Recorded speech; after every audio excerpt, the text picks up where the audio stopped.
Indiana. It looks much different today than it did in the late 60s. Over the past 50-plus years, the crossroads of America has undergone innovation and modernization with its cities, towns, and roadways.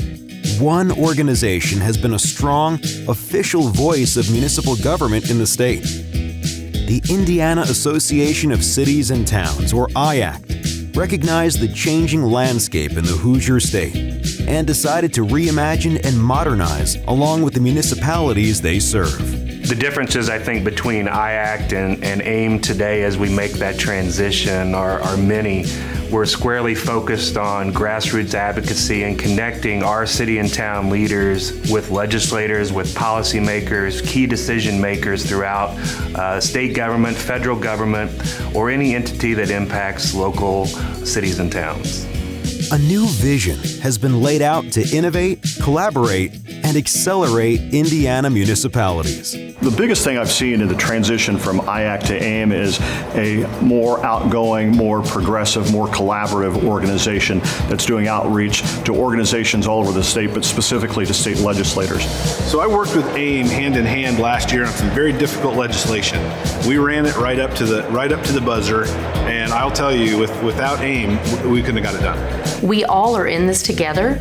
It's time for us to come to the table and have better collaboration, roll up our sleeves, sit down and discuss all the issues that are facing the state of Indiana and our municipalities. We had to do better at telling our stories. People in Indianapolis who set the rules and provide the tools needed to understand what cities and towns need to succeed. It's a partnership that's really blossoming. Today, as we approach legislators, it's with a much different focus. We're very keenly aware of their relationships with municipal officials back home. I see that involvement stepping up. I see that grassroots effort stepping up. I see them in the State House consistently. They're working hard.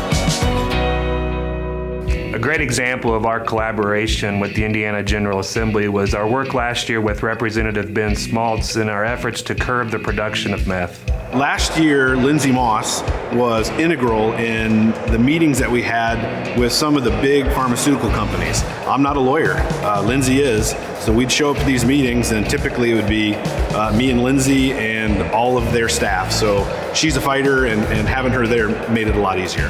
New collaboration from Indiana's smallest towns to largest cities brings new innovation, and the Stellar Communities program is a prime example.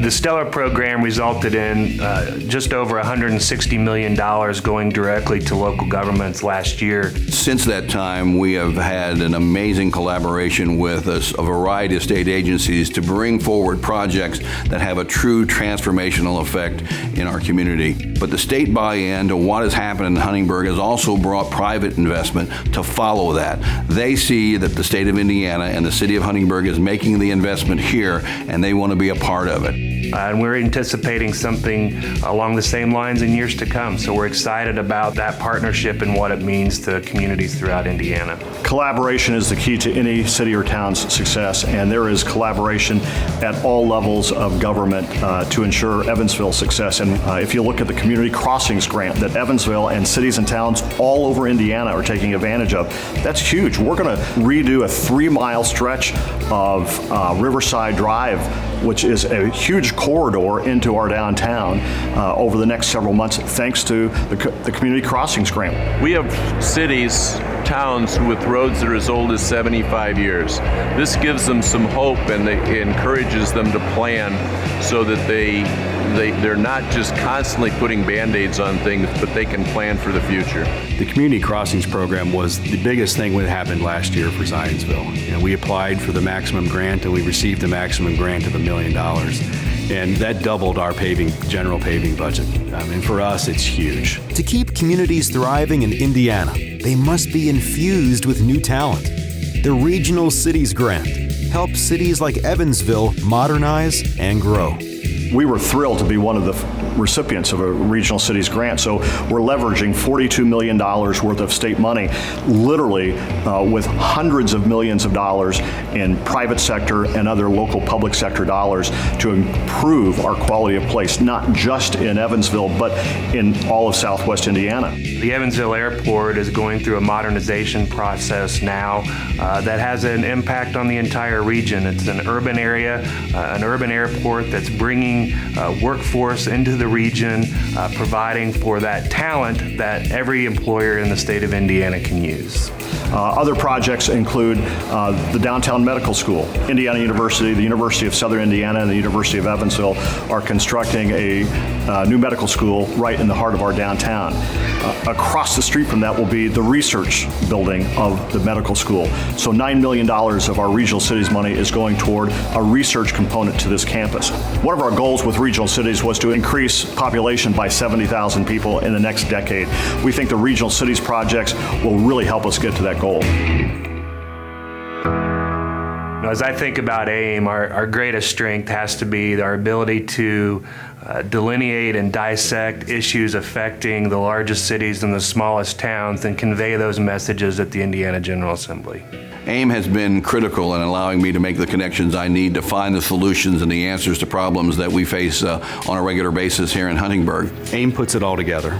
You know, they get us all organized, get us on topic. We have over 460 cities and towns that are members in our association. When we collaborate together, we become a really big team. AIM's here every day. I see them working, they're building relationships, they're a resource for information. If I need something that just pertains, that's specific to cities and towns, I trust them, I know them, and they can provide me that information and help me move along with my decision-making process.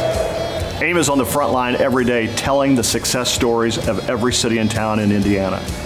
And that's imperative. It's imperative for leaders all over Indiana to know what cities and towns are doing and the success they're having and the tools they need to continue to have success. AIM is here to foster, promote, and advocate for the success of Hoosier municipalities while shaping the dynamic future of our state's economy.